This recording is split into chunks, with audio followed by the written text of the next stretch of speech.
అందరికీ నమస్కారం. నేను మీ దుండ్ర కుమారస్వామి. ఈరోజు ముఖ్యంగా మీ ముందుకు రావడానికి ప్రధాన కారణం ఏంటంటే, మనందరికీ తెలిసిందే, ఈరోజు రాష్ట్రంలో కావచ్చు, దేశంలో కావచ్చు, స్థానిక సంస్థల రిజర్వేషన్ల పెంపుపై క్యాబినెట్లో నిర్ణయం అనేది ఒక సంచలనాత్మక ప్రక్రియ జరిగిందని మనందరికీ తెలిసిందే. అయితే విషయంలోకి వస్తే, కులగణనపై జీవో కావచ్చు 26, స్థానిక సంస్థల రిజర్వేషన్లో పెంపు కావచ్చు, రాష్ట్రంలో కులగణన కావచ్చు, ఇవన్నీ చరిత్రలో నిలిచిపోయే చారిత్రక నిర్ణయాలు. బీసీలకు న్యాయం చేస్తే గుండెల్లో పెట్టుకుంటారు, లేదంటే ఓటుతో సమాధానం చెబుతూ ఓటమి అయ్యేటట్టుగా చేస్తారు. చరిత్ర పొడవున ఒక్కసారి భారతదేశ చరిత్ర మొత్తం మనం ఒక్కసారి చూసుకున్నట్లయితే, వర్ణ వ్యవస్థ, అనంతరం కుల వ్యవస్థ, ఇవే చాలా కీలక పాత్ర పోషించినాయి. మన సమాజం ఇప్పటికీ నేటికి కుల వ్యవస్థ ఆధారంగా ముందుకు పోవడం కొంత బాధాకరం.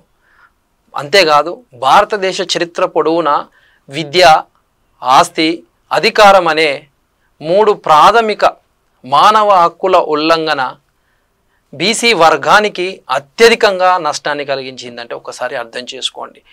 నేటికి దేశంలో సగభాగం ఉన్నాం, రాష్ట్రంలో సగభాగం ఉన్న మేము బీసీలం. స్వాతంత్రం వచ్చి 75 సంవత్సరాలు దాటిన భారత రాజ్యాంగంలో ఉన్న సమాన అవకాశాలు, సమాన వాటా, సామాజిక న్యాయం ఇంకా అందలేదు. కోట్ల మంది బీసీలు తమ హక్కుల కోసం దశాబ్దాలుగా, యుగాలుగా చరిత్ర పొడవునా అణచివేతకు ఎదుర్కొంటున్నారంటే అర్థం చేసుకోండి. దీని విముక్తి కోసమే మా పోరాటాలు, ఉద్యమ పోరాటాలు. ప్రజాస్వామ్య దేశంలో రాజ్యాంగం చెప్పినట్లు సమాన అవకాశాలు, సమాన భాగస్వామ్యం అందని ఏకైక వర్గం ఏదైనా ఉందా అంటే అది బీసీలే. ఈ నేపథ్యంలో జనాభా ప్రాతిపదికన రిజర్వేషన్ల కోసం భారత్ జోడో యాత్రలో దేశం మొత్తం తిరిగిన వ్యక్తి ఎవరన్నా ఉన్నారా? రాజ్యాంగాన్ని పట్టుకొని తిరిగిన వ్యక్తి ఎవరు ఉన్నారా అంటే రాహుల్ గాంధీ గారు. సో స్థానిక సంస్థల ఎన్నికల్లో బీసీలకు 42% రిజర్వేషన్లను అంశము నేడు చర్చకు వచ్చిన విషయం అందరికీ తెలిసిందే. అయితే ఇది సామాజిక విప్లవానికి, నవ సమాజ నిర్మాణానికి నిలువెత్తు నిదర్శనం కాదా అని ఆలోచన చేస్తున్నా. స్థానిక సంస్థలో ఈ నిర్ణయంపై స్థానిక సమరానికి ప్రభుత్వం కూడా సన్నద్ధం చేసుకుంటా ఉంది. సవరణలతో సిద్ధమైన ఏదైతే పంచాయతీరాజ్ చట్టం దాన్ని సవరణ చేశారో ఏ క్షణమైనది గవర్నర్కి పంపే అవకాశం అయితే ఉంది. నాకు తెలిసి సోమవారం నాటికి ఆర్డినెన్స్ వచ్చే అవకాశం ఉంది. ఎందుకంటే ఇది గవర్నర్కి పంపిస్తారు, గవర్నర్ సంతకం పెడితే ఆర్డినెన్స్గా తయారవుతుంది. సో స్థానిక ఎన్నికల నేపథ్యంలో ఈ సందర్భంలో క్షేత్రస్థాయిలో కూడా కొంత వేడెక్కుతున్నాయి రాజకీయాలు. ముఖ్యంగా ఈ సందర్భంగా బీసీ సంఘాల తరపున, మేధావుల తరపున, కుల సంఘాల తరపున, జాతీయ బీసీ దళ తరపున ముఖ్యమంత్రి గారికి మరియు పొన్నం ప్రభాకర్ గారికి నా యొక్క ప్రత్యేక ధన్యవాదాలు, కృతజ్ఞతలు తెలియజేస్తున్నాను ఈ వేదిక నుంచి. ఆర్డినెన్స్, జీవో 2 ఒకటేసారి ఇవ్వాలంటే నేను ప్రభుత్వాన్ని విజ్ఞప్తి చేస్తూ ఉన్నాను. స్థానిక ఎన్నికలు మోస్ట్లీ ఈ నెల జరిగే అవకాశం ఎక్కువగా ఉన్నాయి. సో ఈ నెలలో సాధ్యమైనంత త్వరగా నాకు తెలిసి ఎన్నికల నోటిఫికేషన్ కూడా వస్తుంది. అయితే బీసీలకు 42% రిజర్వేషన్లను కేటాయించాలని తాజా క్యాబినెట్లో నిర్ణయం తీసుకున్న నేపథ్యంలో ఈరోజు పంచాయతీరాజ్ చట్టం ఏదైతే ఉందో 2018లో సవరణ చేసి 18 ఉంది. సో దాన్ని పలు సవరణలు చేసి ఆర్డినెన్స్ రూపంలో గవర్నర్కి పంపుతారు.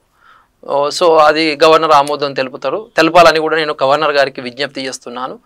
ఆ తర్వాత ఎన్నికల ప్రక్రియను కూడా వెంటనే ప్రారంభించాలి.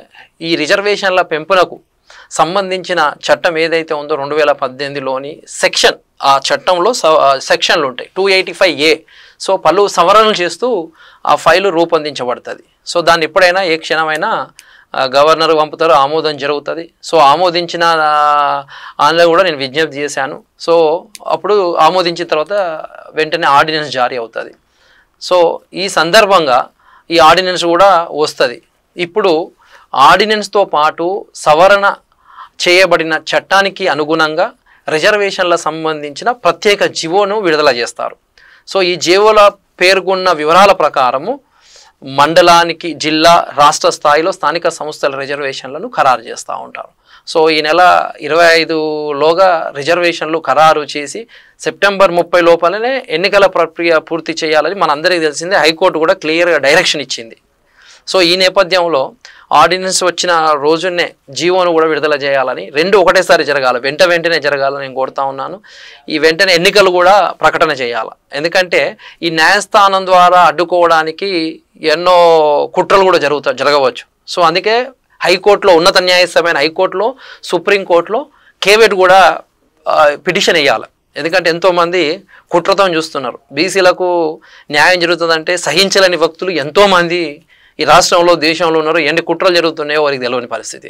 సో బీసీలకు స్థానిక ఎన్నికల్లో 40% రిజర్వేషన్లు ఇవ్వడంపై బీసీ సంఘాలకు కూడా, బీసీ దళ నుంచి కూడా మీకు ప్రత్యేకమైన విజ్ఞప్తి, కృతజ్ఞతలు తెలియజేస్తున్నాను.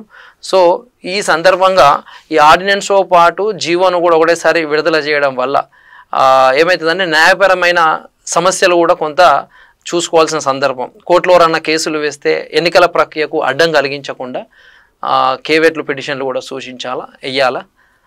దయచేసి రాజకీయ పార్టీలకు ఎటువంటి కుట్రలు చేయకుండా బీసీ అంశాన్ని రాజకీయ అతీతంగా పరిగణించి క్యాబినెట్లో తీసుకున్న ఈ 42% రిజర్వేషన్ నిర్ణయానికి అన్ని పార్టీలు మద్దతు ఇవ్వాలి.